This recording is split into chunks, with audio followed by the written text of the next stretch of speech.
शरद पवारांना निवडणूक आयोगाने मोठा राजकीय धक्का दिला असून अजित पवार गटाला राष्ट्रवादी पक्ष आणि चिन्ह मिळाले आहे।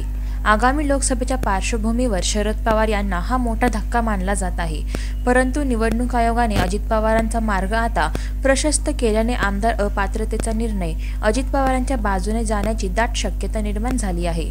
निवडणूक आयोगाकडून उद्यापर्यंत शरद पवार गटाला चिन्हाबाबत कळविण्यास सांगण्यात आले आहे।